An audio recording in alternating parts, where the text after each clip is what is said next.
No safe world అని మనం మాట్లాడుకోవాలి.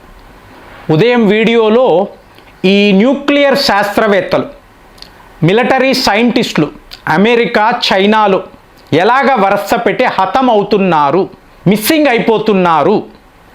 సో ఇప్పుడు ఇంతంత పెద్దవాళ్ల పరిస్థితే ఇలా అన్నప్పుడు కామన్ మ్యాన్ ఎలా బతుకుతాడు? సో మెల్లమెల్లగా మిమ్మల్ని ఒక చిక్కులోకి తీసుకెళ్లే ప్రయత్నములో మీకు డొనాల్డ్ ట్రంప్ ఉన్నాడు. అంటే ఇతని ఉద్దేశం ఏమిటి అంటే మహా విధ్వంసం అండి. ఈ ప్రపంచంలో అల్లకల్లోలాన్ని సృష్టించాలి. ఇదే ఇతని ప్లాన్. ఎందుకు చేస్తున్నాడు అన్నప్పుడు ఫైనల్గా అమెరికా ద సూపర్ పవర్ అని వాళ్ళ ప్రజలను నమ్మించడానికి. ఇప్పుడు చూడండి, బాలీ ఖాతన్ అనబడే ఒక అతిపెద్ద మిలిటరీ డ్రిల్ అండి.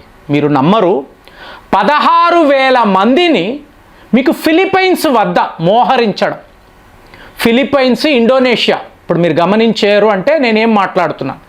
ఇరాన్ యుద్ధము అన్నారు, సీజ్ ఫైర్ అన్నారు. ఇవాళ 3 అతిపెద్ద యుద్ధ నౌకలు ఇరాన్ వద్ద వీళ్ళు డిప్లాయ్ చేశారు. సీన్ని ఇలాగే మీరు రివర్స్ చేశారు అంటే మీకు మలాకా స్ట్రైట్. సో ఇక్కడ మీరు 16,000 మంది సైనికులను డిప్లాయ్ చేస్తున్నారంటే అంత అవసరం ఏమొచ్చిందండి? అందుకే నో సేఫ్ వరల్డ్ అని చెప్తున్నారు. ఇక్కడ మీరు ఎన్ని విచిత్రాలు చూడండి. బాలీ ఖాతన్ అనబడే ఒక మిలిటరీ డ్రిల్, ఓకే ఫైన్, ఖాతన్ అంటే కాపాడేవాడు, బాలీని కాపాడేవాడు. సో ఇండోనేషియా ఇన్వాల్వ్ అయ్యి ఉంది, ఫిలిప్పైన్స్ వద్దే మీకు ఈ డ్రిల్స్ జరుగుతున్నాయి. దేశాలను చూడండి, మీరు గమనించాల్సింది ఇందులో పాలు పంచుకుంటున్న దేశాలు. ఫిలిప్పైన్స్ అనండి, తర్వాత చూడండి friends, America, Japan, Australia, Canada, New Zealand, France మొత్తము కూడా యూరోప్కి సంబంధించిన దేశాలండి. అంటే యూరోపియన్స్. ఇప్పుడు కెనడా యూరోప్ కాదనొచ్చు, కానీ నివసించే వాళ్ళు యూరోపియన్సే. ఆస్ట్రేలియా కూడా అంతే కదండి. ఈ యూరోపియన్స్ని ఏదో ఒక రకంగా, అంటే ఎప్పుడు కలిసే ఉంటారు, ఏదో గొడవలైనట్టు నటిస్తారు, ఫైనల్గా వాళ్ళు కలిసిపోతారు. ఇప్పుడు ఈ దేశాలకు సంబంధించిన సైనికులను పనిగట్టుకొని మీరు ఫిలిప్పైన్స్ దాకా ఎందుకు తీసుకొస్తారండి? అది మీకు చెప్పమంటారా? చైనాకు 200 కిలోమీటర్ల దూరములో వీళ్ళు మిలిటరీ ఎక్సర్సైజెస్ నిర్వహిస్తున్నారండి. అమెరికా వాడే హెడ్. ఏముందండి, గత 40 ఏళ్ల నుంచి జరుగుతుంది కదా అంటే అది వేరండి. అది వేరు. డొనాల్డ్ ట్రంప్ యొక్క ప్లాన్ టోటల్గా వేరు. ఇది ఎందుకు ఇలా చెప్తున్నానంటే, మీకు ఇండియన్ ఓషన్ రీజన్ అన్నప్పుడు మనల్ని దాటి అక్కడ ఏమీ జరగదండి. కానీ ఈ మిలిటరీ డ్రిల్లో భారత్ లేదు, చైనా లేదు, భారత్ లేదు, రష్యా లేదు, RIC. సో మనము లేకుండా మనల్ని ఎదిరించడానికి ఇలాంటి ఒక న్యూ నాటోను వీళ్ళు సృష్టిస్తున్నారు. అంటే ఇది ఈక్వల్ టు ఆర్టికల్ 5 అండి. ఒక దేశము మీద దాడి అంటే ఇది నాటో మీద దాడి. 31 దేశాలు కలిసిపోవాలి, యుద్ధము చెయ్యాలి. అలాంటిది ఇవాళ ఆసియా ఖండము వద్ద అమెరికా వాడు పని కట్టుకొని ఇలాంటి ఒక నాటోని సృష్టిస్తున్నాడు. అంటే నాటో అనకూడదు, ఒక మిలిటరీ గ్రూప్ అనాలి. కానీ దీని అర్థం ఏమిటి? Target China. ముందే మనం చెప్తున్నాం, 2 వారాల క్రితమే ఇదే మనం మాట్లాడుతున్నాం. మెల్లమెల్లగా మీరు చూడండి, ఆ సీక్వెన్సెస్ చూడండి, దృశ్యాలను చూడండి. ఇందులో ఒక అద్భుతమైన విషయం అంటే వీళ్ళ ప్లానింగ్, ఈ బుర్ర ఎలా చూసుకున్నా మామూలుగా అంచనా వెయ్యలేమండి. ఫిలిప్పైన్స్ వాళ్ళు ఉన్నారు చూసారా, వీళ్ళు తమ వైపు నుంచి మీకు ఈ వెపన్స్ను తీసుకొని వస్తున్నారండి. మీకు ఫిలిప్పైన్స్ ఇంత దేశం, వాడి వద్ద ఏంటండి, వాడి వద్ద ఏం ఆయుధాలు ఉంటాయంటే ఏకంగా బ్రహ్మోస్ని తీసుకొచ్చి పెట్టారండి అక్కడ. సో యావత్తు ప్రపంచం ఉలికిపడింది. ఫిలిప్పైన్స్ లాంటి ఒక చిన్న దేశము వాళ్ళ వద్ద భారత్ నుంచి కొనిన బ్రహ్మోస్ని తీసుకొచ్చి పెట్టారు. సో ఇప్పుడు అందరికీ క్యూరియాసిటీ, ఎందుకంటే బ్రహ్మోస్ని పెట్టి యాంటీ షిప్ మిజైల్ అని దీన్ని వాడి చూపించారు. మరి వరల్డ్లో ఫాస్టెస్ట్ అంటాం కదా, BrahMos cruise missile world's fastest. దీనిని ఇవాళ ఫిలిప్పైన్స్ లాంటి దేశం వాడుతున్నప్పుడు అదేంటి, మీకు భారత్ రష్యా టెక్నాలజీ ఎవరి మీద మీరు వాడుతున్నారు? చైనా మీద రష్యా భారత్కు సంబంధించిన ఒక అస్త్రాన్ని వాడి మీరు ప్రపంచాన్ని షాక్కి గురి చేస్తున్నారు.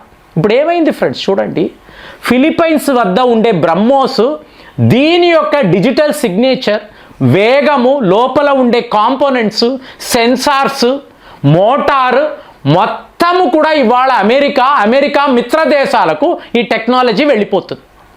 సో మిలిటరీ డ్రిల్ అన్నప్పుడు వీళ్ళందరూ గమనిస్తారు కదండి, ఆ స్విచ్లు ఏంటి, ఎంత వేగంలో ఇది వెళ్తుంది, ఎలాగ శత్రువు యొక్క టార్గెట్స్ను ధ్వంసము చేయగలదు.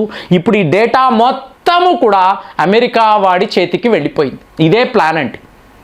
సో ఇప్పుడు చైనా వాడు ఏం చేస్తాడు, నా మీద రష్యా భారత్లో తయారవుతున్న ఒక అస్త్రాన్ని వాడతారా? దారుణము కదా. ఎవడు వాడుతున్నాడు? అమెరికా వాడు వాడుతున్నాడు, తన మిత్ర దేశాలతో వాడుతున్నాడు. చూడండి ఎలాగ ఈ ప్లాన్ ఎలా ఉంది. దీంతో పాటు ఇంకొక విచిత్రం, ఇప్పుడు జపాన్ అమెరికా యొక్క ఆర్థిక వ్యవస్థ నుంచి దూరం అయిపోవాలి అనుకున్నారు కదా. ఇవాళ జపాన్ ఏం చేసిందో చెప్పమంటారా? వాళ్ళ వద్ద ఉండే secret anti ship missiles for the first time, అంటే జపాన్ అన్నప్పుడు వాళ్ళకి మిలిటరీ అనేది ఉండదు అంటారు కదా, డిఫెన్స్ ఫోర్సెస్ ఉండదు అంటారు కదా. ఇవాళ జపాన్ వాళ్ళ వద్ద ఉండే అత్యుత్తమమైన యాంటీ షిప్ మిసైల్స్ను తీసుకువచ్చి ప్రపంచానికి చూపిస్తున్నారు. మేము చైనాను ఇలాగే కొట్టబోతున్నాము, మా వద్ద ఇలాంటి ఆయుధాలు ఉన్నాయి క్లియర్గా జపాన్ వాళ్ళు. వీళ్ళతో పాటు కెనడా, ఫ్రాన్స్ వీళ్ళందరూ కూడా వాళ్ళ వద్ద ఉండే ఆయుధాలను చూపించి, ఇంకా అమెరికా వాడైతే తన దగ్గర ఉండే టామాహాక్ మిసైల్స్, అంటే మేము అందరము కలిసి రేపు చైనా అంటే 9 లైన్ అంటాం చూసారా, అక్కడ రేపు కాన్ఫ్లిక్ట్ వచ్చినప్పుడు ఇన్నిన్ని దేశాలు కలిసి భారత్కు సంబంధించిన బ్రహ్మోస్ని కూడా చైనాపై మేము వాడగలము. ఇది ఒక గట్టి హెచ్చరిక. మలాకా స్ట్రెయిట్ వద్ద మాదే ఆధిపత్యము. మామూలుగా మీరు చూసారనుకోండి, ఇండియన్ నేవీనే అక్కడ ఉంటుంది. ఇప్పుడు మీరు క్వాడ్ అని అంటారు కదండి, క్వాడ్ దేశాలు ఏంటి? అమెరికా, భారత్, జపాన్, మీకు ఆస్ట్రేలియా. ఇవాళ ఈ 3 దేశాలు కూడా ఆ గ్రూప్లో ఉన్నారు. చూడండి మీరు, అమెరికాలో వాషింగ్టన్లో మన విక్రమ్ మిశ్రీతో క్వాడ్ని మనం రివైవ్ చెయ్యాలని అన్నారు కదా. అన్నవాళ్ళు ఏం చేశారండి, అక్కడ మిలిటరీ డ్రిల్లో మనల్ని పిలవలేదు, వాళ్ళు ముగ్గురు కలిసిపోయి మేము చైనాను ఎదిరించబోదు. అంటే వీళ్ళకి క్లియర్గా ఉందండి, రష్యా, భారత్, చైనా ఏదో ఒక సందర్భంలో వీళ్ళు కలిసిపోతారు, వీళ్ళు ఇరాన్కి సపోర్ట్గా నిలబడతారు. కాబట్టి మనము ఒక కొత్త మిలిటరీ ఫ్రంట్ను ఏర్పాటు చేయాలని అమెరికా వాడు ప్లాన్ చేసుకొని ఇండోనేషియాతో ఒప్పందాలు వేసుకొని ఇవాళ బాలీఖాతన్ మిలిటరీ డ్రిల్స్ అని చెప్పి వాడు నిర్వహిస్తున్నాడు. ఏకంగా ఏంటి, ఏప్రిల్ 20 నుంచి మే 8వ తారీఖు దాకా ఒక మ్యాసివ్ స్కేల్లో మిలిటరీ డ్రిల్స్ అనేవి ఉంటాయి.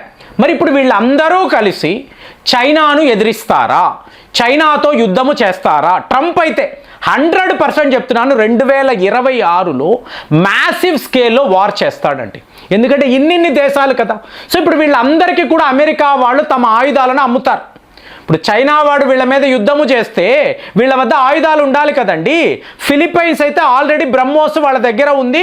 వాళ్ళు నెక్స్ట్ లెవెల్లో 800 కిలోమీటర్లు ప్రయాణించగలిగే బ్రహ్మోస్ యొక్క లాంగ్ రేంజ్ మిజైల్ని కూడా భారత్ వద్ద తీసుకోవడానికి వాళ్ళు ఆల్రెడీ అగ్రిమెంట్ వేసేసుకున్నారు.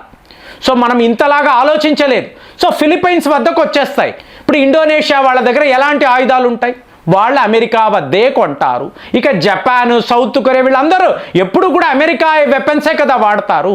మళ్ళీ ఒక్కసారి రివ్యూ చేసుకొని ఇన్ని ఆయుధాలు అమెరికా వాడు అమ్మేసుకుంటాడు. మరి ఇంత లాభాలు రావాలి అంటే చైనా లాంటి దేశంతో యుద్ధము చెయ్యాలి కదా.